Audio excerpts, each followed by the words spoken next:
রাত পেরোলেই 25 December, Jesus ক্রাইস্টের birthday. সেই উপলক্ষে আমরা ক্রিসমাস ডে পালন করি এবং প্রচুর সেলিব্রেশনসও করি বিভিন্ন জায়গায়। তবে জানো তো, আমার মনটা ভীষণ খারাপ হয় ওনার মতন ঈশ্বরের এমন নৃশংস পরিণতির কথা শুনে।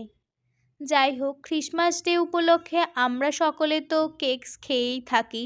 এমনিতে কেকস আমার ভীষণ পছন্দের একটা খাবার। আর কেকস মানেই তো আমরা সবসময় মিও আমোরেকে প্রেফার করি। তবে আমার চোখে নতুন কোনো ব্র্যান্ড চোখে পড়লে আমি সেখান থেকেও ট্রাই করার চেষ্টা করি।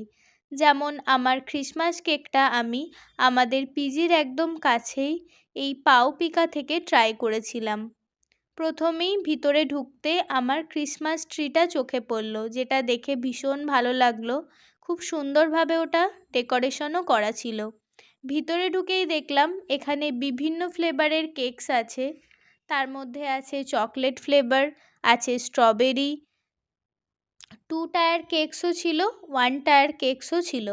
Black forest delight, mango alphonso, mocha chocolate, delicious pineapple, choco shine, এই সব কিছু। এছাড়া বিভিন্ন ছোট ছোট মাফিনসও ছিল।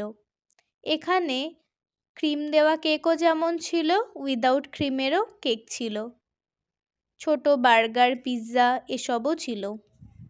তবে আমি যেহেতু প্রথমবার এটা থেকে ট্রাই করছি, তাই একটা ছোট কেক নিয়েই দেখলাম সেটার টেস্ট কেমন। আমার যথেষ্ট ভালোই লাগলো। আমি এই ছোট ব্ল্যাক ফরেস্ট পেস্ট্রিটা নিয়েছিলাম। তোমরাও যদি কাছাকাছি এরকম কোনো ব্র্যান্ড পাও, ট্রাই করে দেখতে পারো।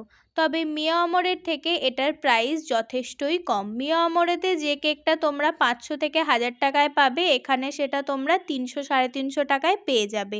এই কেকসটার দাম পড়েছিল আমার 35। ভিডিওটা কেমন লাগলো জানিও।